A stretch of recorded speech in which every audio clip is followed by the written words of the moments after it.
Hi there, Marshall here, and I'd like to invite you to join my email community where you can find additional tools, guidance, and support in healing your codependency, as well as follow me on YouTube, Facebook, Instagram by looking up Heal Your Codependency with Marshall Berkshire or clicking the links in the description. And you can listen to my episodes on Apple, Google, and Spotify podcasts, anywhere you listen to your podcasts.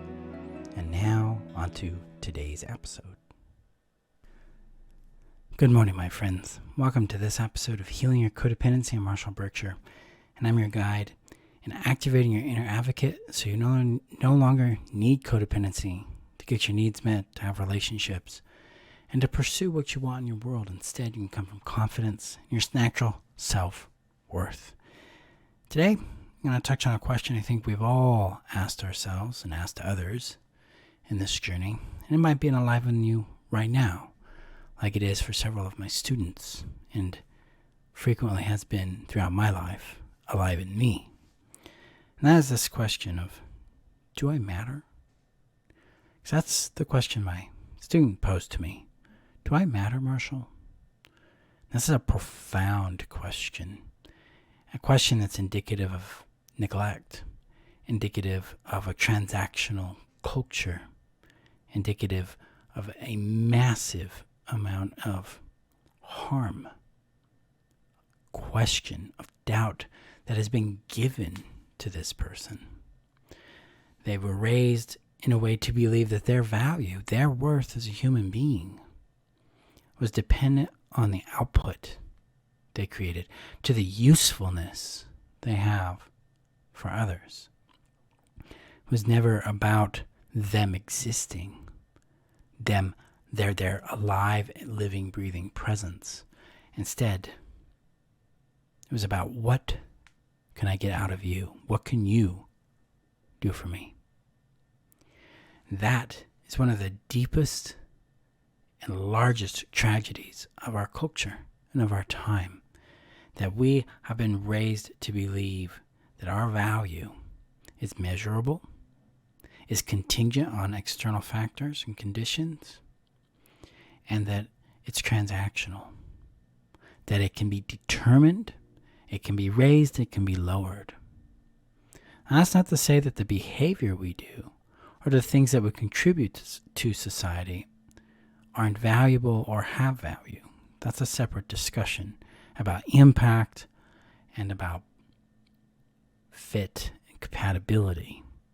But when it comes to human beings, it comes to living, breathing beings, that question, do I matter, shows the huge harm we've been living through in our family and cultural systems. Now, obviously, a lot of times we're going to have an automatic response to this question. My response, especially towards myself, has been, of course I matter. Of course you matter. But these are words, and they don't often land. They don't often sit in the body. They're not alive in the body. The body's not having a warm regulation, a sense of being seen, being known, feeling seen. Instead, the mind's like, yeah, of course I matter. And then I have these emotions and these sensations that push against it. And this is because we don't know what it means to matter. We don't know what it feels like to matter. And a lot of times where we matter, where we feel like we matter, is when someone gives us approval. And then we lose our sense of mattering, our sense of value, when someone gives us disappointment or rejection. This is the transactional nature we are living in.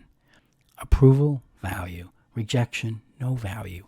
We've internalized that as a rule set because we have been taught to measure ourselves, to compare ourselves, and to be compared to. So we're all existing in this competition with each other that divides us, that separates us, that causes a lot of pain, a lot of fear, a lot of anguish, and a lot of loneliness. And this is where we can connect. To know that we matter to someone really means to know if they love us, they care about our pain, they care about our joy, they care about our hopes and our dreams and our desires. They care about what we ache for. They want to know us, not just intellectually through words and concepts, but to know what our experience is with the things we encounter. We want to be known in the somatic realm of our existence. This is where we start. So this connects to my prior episode, what it means to connect with our pain. Because this is where we start to be known. This is where we start to experience sensations of I matter. I matter to me because my pain, my desire, my love, my fears, the way I experience them, the sensations they give me, the things that are alive in me matter to me. I listen and care for and apply importance to these things because I choose that for myself. We do this with each other. It's like, oh, your pain matters. I see this experience. I see how you feel and how you respond to it and what it is like for you. Tell me a little more about how this feels in your body. What does your body do in response to it? What is it like as you move through it? What is alive in it that it wants or that it needs? This is what it means to be known, to be valued, is when our pain and our joy and our lived reality is allowed to take up time and space to receive attention and to be cared about, to be valued by ourselves and valued by others. That is how we come to a state of answering that question, do I matter? For me, it was a choice to start treating my pain and my lived experiences with importance and with priority, to give them or apply to them a sense of worth. It's like, this is an important thing that I am feeling. This is an important thing I have gone through. And as I practiced applying that to these sensations, treating them as though they mattered to me, because they did, I started to feel that I mattered to myself, that what I lived through mattered to me. And that helped me to detect others that also valued what I was going through or I had been through. Because there were a lot of people that were already expressing, hey, I care about you, you matter to me. But I couldn't see and understand that language because I had no relationship to it at that point.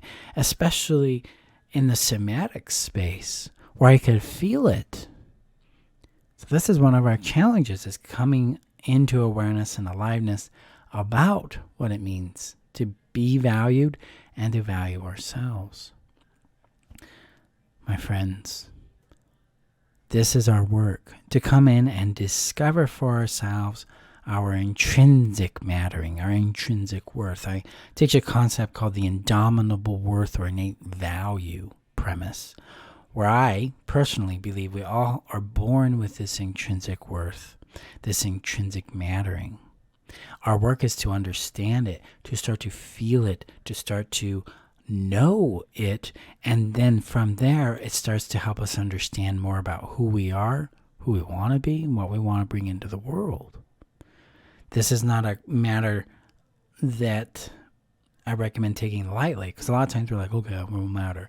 And then we run back out into the world seeking this external validation of, well, my parents and my siblings and people I love and you know, peers and stuff, they're not seeing it, so this doesn't matter.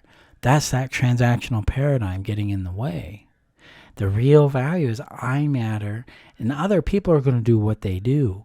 My job isn't to get them to see that I matter, is to acknowledge where they're at, what they're doing, and then acknowledge how and if that even aligns with what I want. Because when I started to appreciate and value and treat myself with importance and with priority, I started to understand that another person's responses to me and their reactions to me actually don't define anything. Instead, the work is actually anchored in choosing people who also, by their own volition, recognize and appreciate me too, and I, by my own volition, do the same towards them. That way we're not earning worth. What we're discovering is people that value us because of ourselves. Not because of the money we make, the things we wear, the things we do, but because we exist and they appreciate that. Because we appreciate that we exist ourselves. So it's always this both and in the work. Valuing ourselves, valuing others, and allowing ourselves to be valued. It's that three-way structure of connection. So my friends, that is today's episode. Ponder on it a bit. Allow it to soak in. Explore it. Ask questions. Let me know what you want to learn more about in this concept. Let me know what made sense and what didn't, and then I can do more episodes on extrapolating on it. And let's discover together that reality that we do matter, and we can see that in each other. We can feel it in each other. So go gently with yourselves in this practice, my friends. And I will see you on our next episode. Okay? Okay. Bye-bye.